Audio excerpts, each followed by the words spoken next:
guys अस्सलाम वालेकुम இன்னைக்கு சுதப்பல் vlog பார்க்கலாமா एक्चुअली என்ன பண்ண போறேன்னா ஜாப்பனீஸ் ஜெல்லி காஃபி உண்டல அது மாதிரி ஸ்ட்ராபெரி ஜெல்லி ஷேக் பண்ணலாம் அப்படி சொல்லி தான் பிளான் பண்ணிருந்தேன் ஃபைனலா எனக்கு ட்விஸ்ட் இருந்துச்சு பாருங்க அத நானே எக்ஸ்பெக்ட் பண்ணல அது என்னன்னு சொல்லிட்டு வீடியோட எண்ட்ல சொல்றேன் ஃபர்ஸ்ட் இந்த ஜெல்லி செட் பண்ணலாம் சொல்லிட்டு ஒரு பாக்கெட் ஜெல்லி ஒரு கப் ஹாட் வாட்டர் நல்லா போட்டு அது டிசால்வ் ஆனதுக்கு அப்புறம் ஒரு கப் கோல்ட் வாட்டர் போட்டு ஒரு 4 ஹவர்ஸ் ரெஃப்ரிஜரேட்டர்ல வச்சு எடுத்தோம்னா செம்ம சூப்பரா வந்துட்டு ஜெல்லி செட் ஆகும்னு போட்டுருந்தாங்க நானும் அதே மாதிரி வச்சிட்டேன் அதுக்கு அப்புறம் வந்துட்டு என்னன்னா ஒரு 4 ஹவர்ஸ்க்கு அப்புறம் வந்துட்டு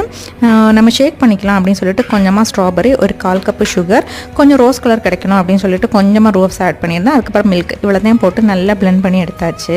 அதுக்கு அப்புறம் வந்துட்டு என்னன்னா இங்க தான் ஒரு மெயின் ட்விஸ்ட் இருந்துச்சு நான் பவுல்ல செட் பண்ணிருந்தேன்ல ஜெல்லி அது சூப்பரா செட் ஆயிருந்துச்சு சரி ஓகே அதே இதுல வந்துட்டு கிளாஸ்ல எடுத்து மொத்தம் கலஞ்சிடுச்சு சரி ஓகே இனி வெயிட் பண்ண வேண்டாம்னு சொல்லிட்டு அந்த இது கூட வந்துட்டு ஷேக்கையும் ஊத்திட்டேன் ஆனா டேஸ்ட் எல்லாம் அடிபொலியா தான் இருந்துச்சு அந்த ஜாப்பனீஸ் ஜெல்லி காஃபில அந்த ஜெல்லியை வந்துட்டு உடைக்குவாங்கல்ல அது மாதிரி வரும்னு நினைச்சேன் அது மாதிரி வரல அது மட்டும் தான் டிசப்பாயிண்ட் ஆச்சு பட் டேஸ்ட் சூப்பராவே இருந்துச்சு